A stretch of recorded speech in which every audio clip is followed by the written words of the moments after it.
everyone, welcome back to my channel. I've just gotten home from my trip to Japan, and in today's video I want to talk about style lessons I learned while people watching in Japan. So I absolutely love Japanese fashion, and one of the reasons is because it contradicts so many things I've been told over the years. The biggest example is that as someone petite, I've often been told that you can't wear this, you can't wear that. But when I go to Japan, I see Japanese women style those pieces and wear it so well. This is definitely not meant to be a definitive guide towards Japanese fashion, but rather just some things that caught my eye and that I was inspired by. One of my first observations in Japan is that longline clothing is very popular, and I specifically noticed a lot of longline coats and a lot of longline skirts and dresses. If we're looking at coats, these are some of the coats I saw on the streets, and to give you an idea of how popular they were, I would say 80 to 90% of coats I saw were long versus knee length. What I want to focus on today is how Japanese women made these styles work so well,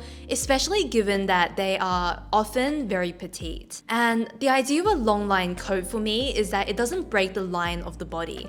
Instead of separating, where your top is, where your legs are, it just creates the most elongated feel in an outfit because there are no breaks. As much as I love wearing separates of different colors and color blocking, it never looks as elongating as when you have one line that is unbroken, and that is what a long coat is able to do. If I was looking at my own wardrobe and I was dressing that day to look my tallest, then I would definitely go for the long line coat. I feel like I look much taller in this outfit compared to the outfit where I have the blue jacket on.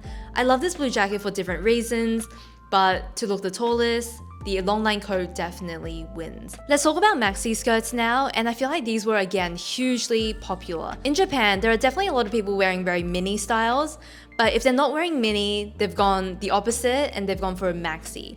There's very little in between that I saw. The popular styles I saw were a straight skirt that was long and straight and usually fit quite slim to the body. And then the other style I saw a lot were these almost mermaid shaped skirts. I don't see these very often, and I noticed that in Japan, I was seeing these everywhere. I took a lot of inspiration from these maxi skirt looks, just because it's also what I like to wear in my own wardrobe, so seeing how they styled it was really inspiring. There were so many times in Japan where I saw someone from afar, and they actually looked quite tall. But as they walked closer to me, I could see that they were actually very petite, and by not breaking up the line of the body, by choosing these longer silhouettes that can elongate our legs and the body, we can actually look like we're much taller than we are. On my trip to Japan, I actually brought with me this black skirt, and I feel like this is the perfect example of what I was seeing a lot in Japan. I feel like the shape is very flattering, it feels very elongating, and this type of silhouette is something I'll be repeating a lot in my own wardrobe. My second style lesson or observation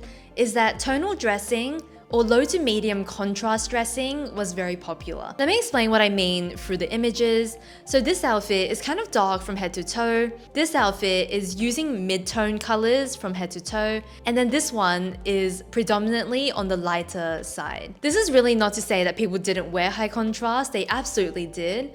But rather it was just very, very popular to go quite tonal or low contrast in outfits. And even when they went for contrast, it was often in outerwear or accessories.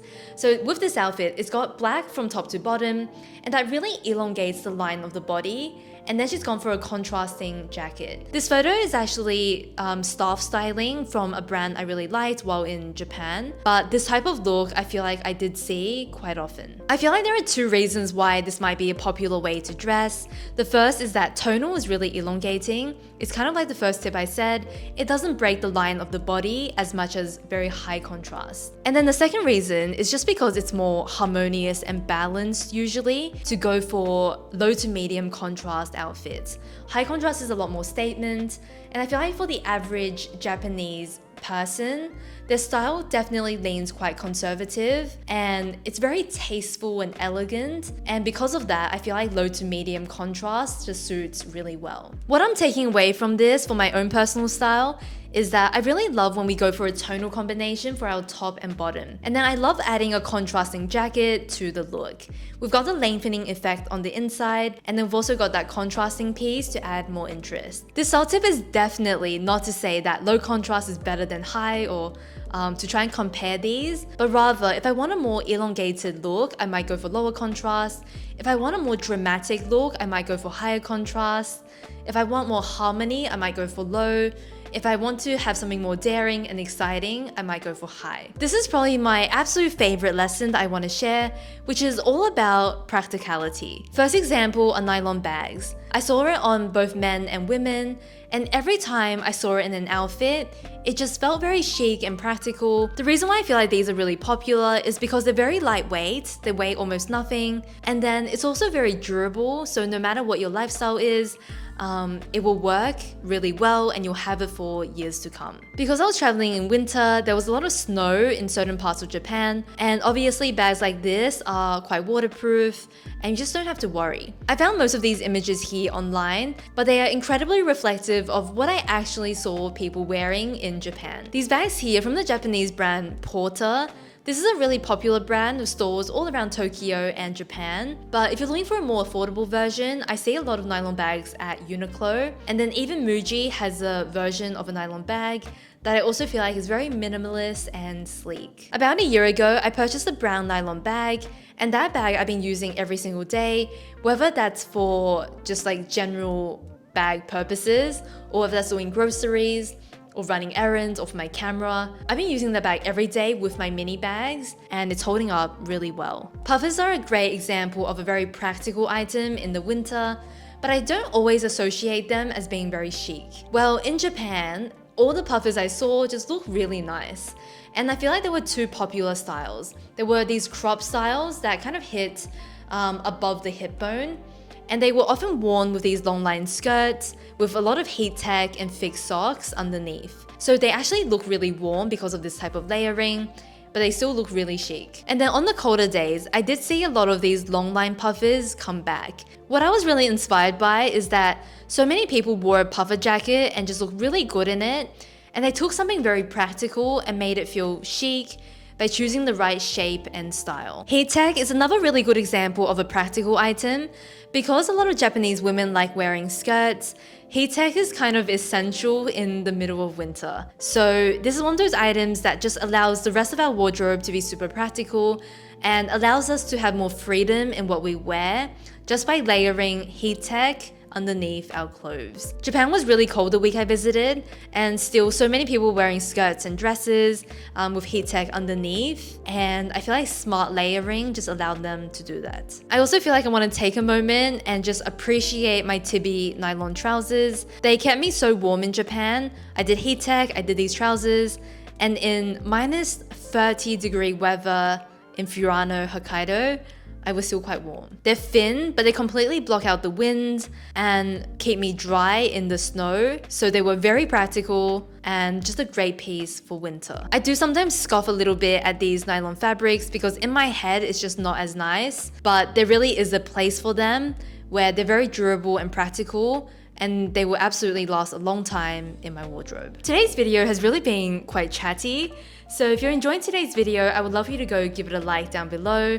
If you're enjoying this channel, I would love for you to go subscribe. Let's keep going and talk about how oversized fashion is very popular in Japan. This again kind of contradicts the idea that you gotta be super tall and super slim to wear oversized. Because in Japan, I feel like people are generally very petite and they can wear oversized to me really well. So let's take this first example. This is the most casual. This is a photo from GU's website, a popular Japanese retailer, and she's ultra casual. But the reason why I feel like these looser shapes work well together is because we've still got some proportions in place. The pants are really long, elongating the line of the leg, and then the sweatshirt is cropped, so we've still got that balance to make the legs look longer and therefore make her look taller. She's got on a little heel, and I think that absolutely helps with elongating this look. This outfit is honestly ultra casual, and I feel like most Japanese women I saw were more formal, but she's got this casual elegance to her that I really love. This is a photo I snapped in Tokyo, and I saw a lot of outfits like this one. So a very oversized jacket, and then she's got on like a slim fitted knit top, which you can't really see, and then short skirts as well as long boots. So this works so well because we've got the oversized jacket, and then we've got the leg and boots to show some shape in the body. Wearing something really oversized with something very fitted, in this case the leg and boot, I feel like is a really easy way to make oversized work well. Something I saw a lot of men and women do is to use length to balance out oversize. So if we just take this coat and we imagine that it was shorter, maybe knee length, it would actually look quite ridiculous and be very unflattering. But because it's long, it makes the oversized work a lot better. With these two examples, we've got some oversized shapes, but the pants are quite long, so we're trying to lengthen the line as much as possible to make the oversized, more relaxed fits work. In my own wardrobe, there is definitely a lot to take away from this tip. So I especially like using length to make oversized more wearable. So choosing trousers that come a little bit longer versus shorter. And then sometimes even adding a heel boot can just do wonders in making oversized clothing feel really beautiful and casual and elegant on the body. I want to tie things together a little bit and say that oversized clothing absolutely has to do with practicality. If you're trying to layer in the winter underneath a very tailored coat, it's honestly quite hard to do. Whereas with something with drop shoulder, a looser shape, you can layer as much knitwear as you want, and if it's got these big armholes, it's always going to be comfortable. It's not restrictive, it's loose, and because of that, very practical for certain lifestyles. Next our lesson, observation, is about color. And neutral colors are incredibly popular in Japan. Beyond black, I feel like the neutral tones that are popular in Japan are slightly different to what's popular around me. Cream, beige, and light pink are very popular. So where I live, I feel like popular neutrals are more gray, white, maybe like an off-white cream, maybe some charcoals, navies. Whereas in Japan, I do feel like these softer light pink, light beige tones were very, very, very prominent and popular. When I walked past the H&M store in Sapporo, I actually stopped to take a photo because it's so different to the storefront at my one. At my one, there are vibrant colors everywhere because bright colors are very trendy right now. Whereas in Sapporo, even the H&M display was very, very neutral, I think reflective of what a lot of Japanese people wear. And then in terms of color, I saw a lot of pastel colors, so light pinks, light blues, and then I also saw a lot of earth tones, maybe mustard yellows, earthy greens, burgundies, these more natural colors. I didn't see a lot of very vibrant artificial shades, and I feel like it wasn't nearly as popular. This trend of wearing brighter colors just doesn't seem to have been embraced as much in Japan as it has been in Australia, where the fashion is very bright right now. This is a quick little snap I took in the elevator, and I just couldn't resist because there was so many like textures and cool details I was seeing. Especially in the man's look on the left, I feel like there's very strategic use of color. The outfit is really neutral, but we've just got pops of color, and this is something that I'm incredibly drawn to for my own style. What I'm really taking away from this tip is that neutrals are really easy. If you want to get ready quick, if you want to look chic, if you don't want to fuss too much, neutrals can be a really great way to dress. But as someone who loves color or loves some color, I love to use color in my accessories like the guy did in the photo, and that's kind of my perfect outfit. Neutral clothing and then some brighter pops of color through accessories. That's my ideal, and that's a formula that I want to play around with in my wardrobe this year. Keeping in mind that I visited Japan in winter, not in spring, summer, I didn't see a lot of bold prints. Prints tended to be kind of stripes or plaids, basically very simple as opposed to loud, bold prints. So the big question for me is, how do Japanese women and men create interesting outfits if they're not using color and print? And the answer, not surprisingly, is that they use a ton of very unique textures that I've just never really even thought of wearing. And then they also have a lot of details to their clothing. So bows, I feel like, are very popular. I often see a little decorative ruffle here and there. And there's also a lot of patterns in clothing. So for example, a tweed, a houndstooth, like a subtle plaid in the fabric are all very common ways I see people add interest to their winter looks. This outfit here is a really great example of using kind of decorative features and textures to make it look more interesting.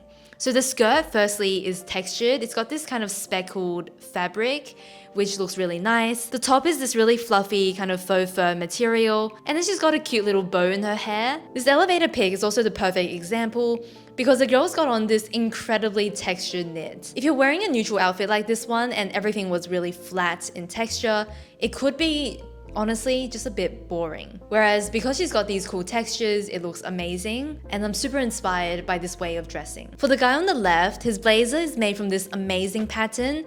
It's kind of like a chevron pattern that looks really luxurious and expensive. He's got this denim fabric on his shoe, he's got the nylon bag, and I just feel like this is the most beautiful fabric pairing and something I'm just so inspired by. You can barely see it, but the girl on the right has a fleece jacket, and fleece was a really popular item in adding texture. I might not be crazy about fleece, but I do appreciate using it in the winter to add texture if an outfit is otherwise flat.